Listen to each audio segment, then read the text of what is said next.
of an Island by Anatole, France. Book 1, The Beginnings.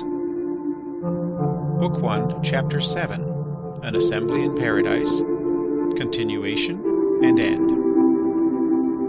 St. Catherine entered the assembly, her hair encircled by a crown of emeralds, sapphires, and pearls, and she was clad in a robe of cloth of gold. She carried at her side a blazing wheel, the image of the one whose fragments had struck her persecutors. The Lord having invited her to speak, she expressed herself in these terms. Lord, in order to solve the problem you deigned to submit to me, I shall not study the habits of animals in general, nor those of birds in particular. I shall only remark to the doctors, confessors, and pontiffs gathered in this assembly that the separation between man and animal is not complete, since there are monsters who proceed from both. Such are chimeras, half nymphs and half serpents. Such are the three gorgons and the capripeds. Such are the scyllas and the sirens who sing in the sea. These have a woman's breast and a fish's tail. Such also are the centaurs, men down to the waist, and the remainder horses. They are a noble race of monsters. One of them, as you know, was able, guided by the light of reason alone, to direct his steps toward eternal blessedness, and you sometimes see his heroic bosom prancing on the clouds. Chiron, the centaur, deserved for his works on the earth to share the abode of the blessed.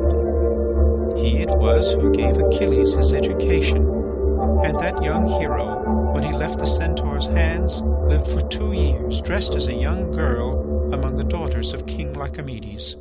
He shared their games and their bed, without allowing any suspicion to arise that he was not a young virgin, like them. Chiron, who taught him such good morals, is with the Emperor Trajan the only righteous man who obtained celestial glory by following the law of nature, and yet he was but half human.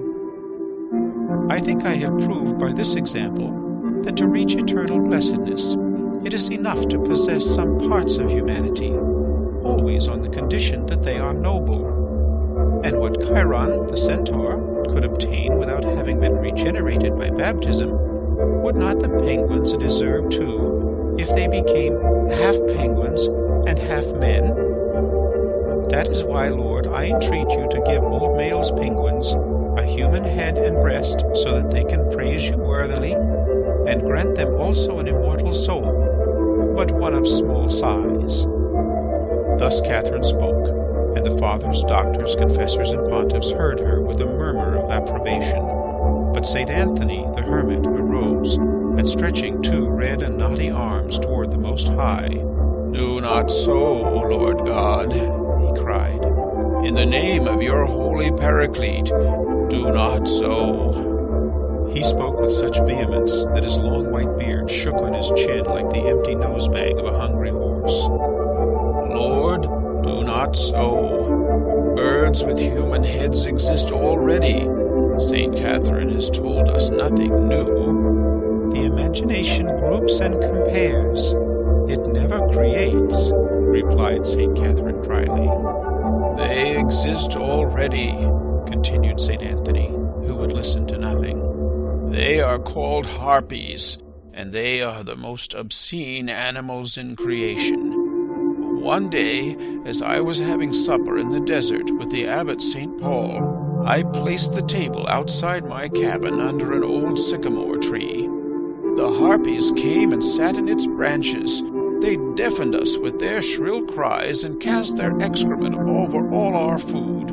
The clamor of the monsters prevented me from listening to the teaching of the abbot St. Paul, and we ate bird's dung with our bread and lettuces. Lord, it is impossible to believe that harpies could give thee worthy praise. Truly, in my temptations I have seen many hybrid beings, not only women serpents and women fishes, but beings still more confusedly formed, such as men whose bodies were made out of a pot, a bell, a clock, a cupboard full of food and crockery, or even out of a house with doors and windows, through which people engaged in their domestic tasks could be seen. Eternity would not suffice were I to describe all the monsters that assailed me in my solitude, from whales rigged like ships to a shower of red insects which changed the water of my fountain